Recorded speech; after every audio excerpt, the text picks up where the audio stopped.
Hi, kids and parents. Pastor Todd here. I am ready to read day 1 from the Jesus Storybook Bible in our 14-day read up to Easter. And so the very first story that we're going to read is day 1, and it's entitled The Terrible Lie. And you can see that the scripture that goes along with it is taken from Genesis chapter 1 through 3. So here we go. The Terrible Lie. Adam and Eve lived happily together in their beautiful new home, and everything was perfect for a while. Until the day when everything went wrong. God had a horrible enemy. His name was Satan. Satan had once been the most beautiful angel, but he didn't want to be just an angel. He wanted to be God. He grew proud and evil and full of hate, and God had to send him out of heaven. Satan was seething with anger and looking for a way to hurt God. He wanted to stop God's plan, stop this love story right there. So he disguised himself as a snake and waited in the garden. Now, God had given Adam and Eve only one rule. Don't eat the fruit on that tree, God told them, because if you do, you'll think you know everything. You'll stop trusting me, and then death and sadness and tears will come. You see, God knew if they ate the fruit, they would think they didn't need him, and they would try to make themselves happy without him. But God knew there was no such thing as happiness without him, and life without him wouldn't be life at all. As soon as the snake saw his chance, he slithered silently up to Eve. "Does God really love you?" the serpent whispered. "If he does, why won't he let you eat the nice, juicy, delicious fruit? Poor you. Perhaps God doesn't want you to be happy." The snake's words hissed into her ears and sunk down deep into her heart like poison. Does God love me? Eve wondered. Suddenly, she didn't know anymore. "Just trust me," the serpent whispered. "You don't need God. One small taste, that's all, and you'll be happier than you could ever dream." Eve picked the fruit and ate some, and Adam ate some too. And a terrible lie came into the world. It would never leave. It would live on in every human heart, whispering to every one of God's children, "God doesn't love me."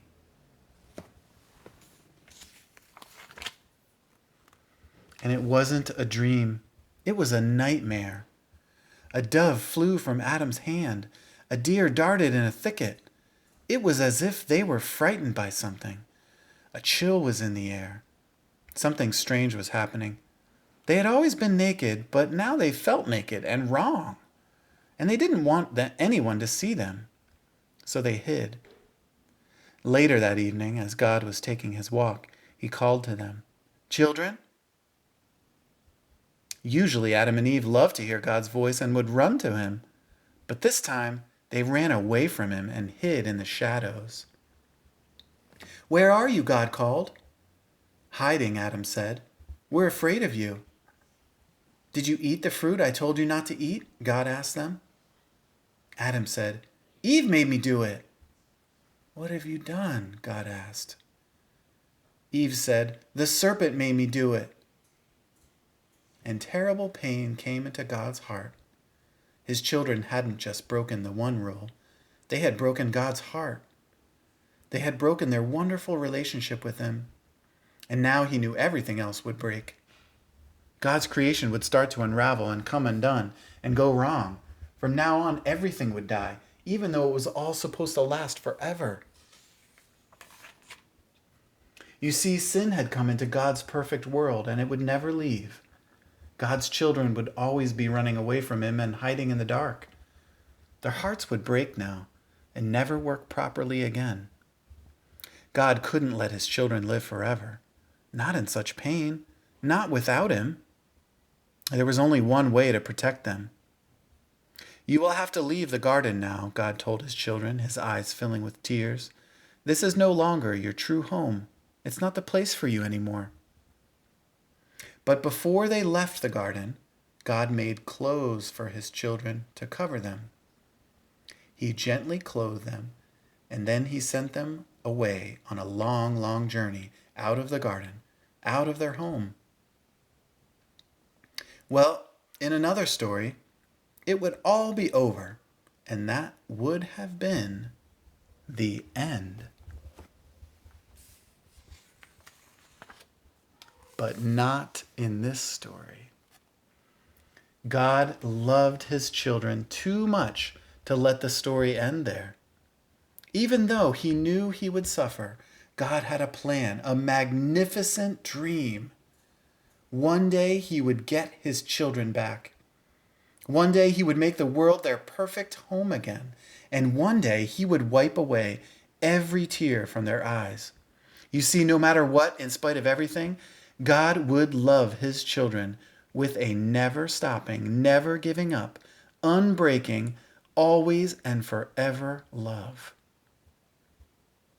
And though they would forget him and run from him, deep in their hearts, God's children would miss him always and long for him. Lost children yearning for their home. Before they left the garden, God whispered a promise to Adam and Eve. It will not always be so. I will come to rescue you. And when I do, I'm going to do battle against the snake.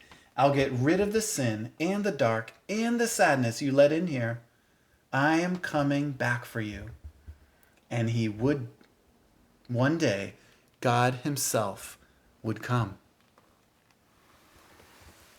And this is our big idea that we can remember for today. So God created man in his own image. That means he created me and he created you.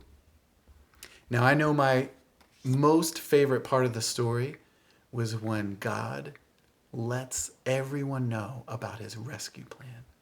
Maybe you guys can talk about your favorite part of the story. Have a good night, and we'll see you on day 2.